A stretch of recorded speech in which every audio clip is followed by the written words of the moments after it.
ازيكم يا حبايب قلبي. وصفتي النهارده بقى ايه مميزه جدا. انا هعمل المندي. بس هحط عليه المره دي اعمل عليه فرخه تكه، وعندي قطعه لحم كده على بعضها، عملتها شرايح برضو ماسكه في بعضها، وحطيت التتبيله بتاعتي اللي هي ايه بقى، التتبيله موحده للاتنين. تمام. كل اللي انا عايزاه بصلايه وعليها فص ثوم بيتبشر مع بعضه. في الفراخ هبشر طماطمايه، انما في وصفه اللحمه مش هحط طماطم. تمام. وبرده هستغنى عن الثوم في اللحمه. تمام. هنحط بقى البهارات بتاعتي. هنحط عندي فلفل اسود اساسي، وعندي بهارات المشويات اللي انا عاملاها معاكم قبل كده في الصفحه، وعندي كاري. الكاري هحطه في الفراخ، لكن اللحمه مش هحط فيها كاري. تمام. انا هكتب لكم كل المقادير في صندوق الوصف. تمام.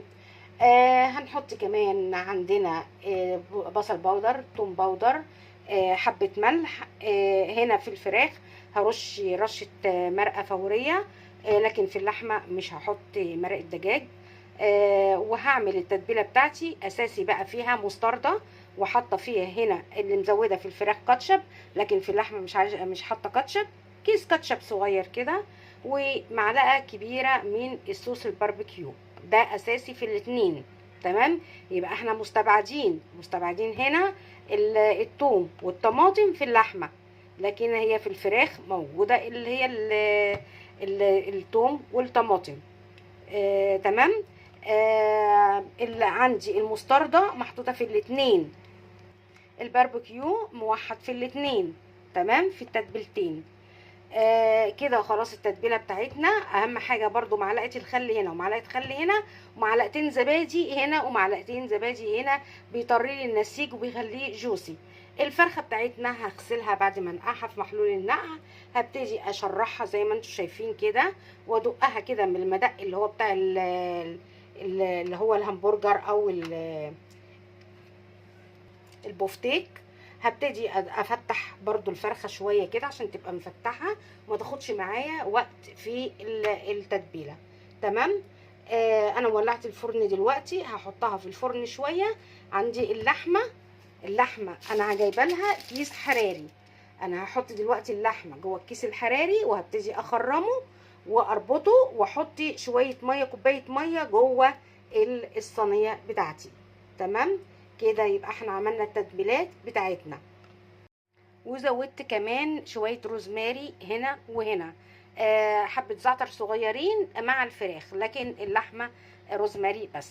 تمام. هحط اللحمه دلوقتي في الكيس وهدخلها الفرن.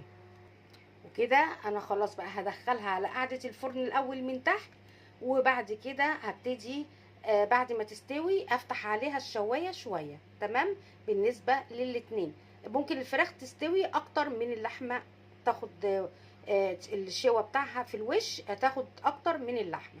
تمام.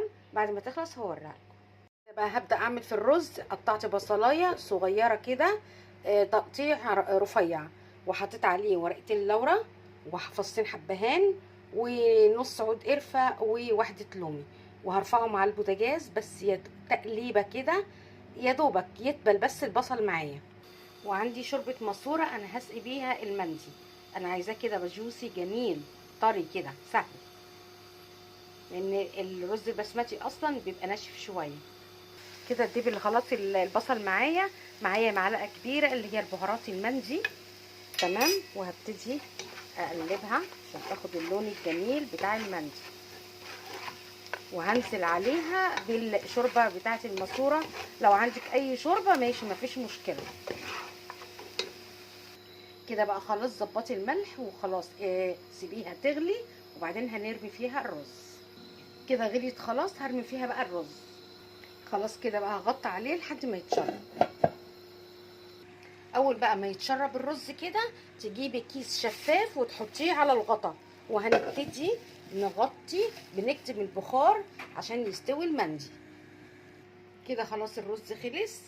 هنعمل ايه؟ انا جبت لون، في عندي هنا اللون الاحمر، حطيت البودر، حطيت يا دوبك طرف المعلقه وعليها معلقه ميه كبيره، وعندي كمان اللون الاصفر نفس الحكايه. وهعملهم ايه؟ هنحطهم نقط كده حوالين الرز. كده اهو خلاص. انا هحط بس ورقه فويل في الوسط، هولع فحمايه واحطها وهغطيها دقيقتين وهطفي على الرز. اول ما تدخن كده حطيت عليها شويه زيت، اول ما تدخن نغطيها. دي كده اللحمه خلاص طلعت معانا اهي، وهنا ادي الفرخه اهي خلصت زي ما انتم شايفين.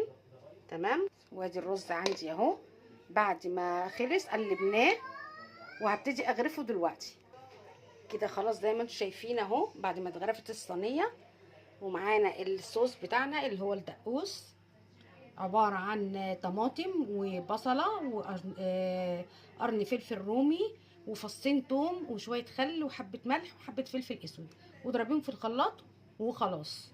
كده ده الصوص مع المندي. يا رب الوصفه تعجبكم، بألف هنا وشفا.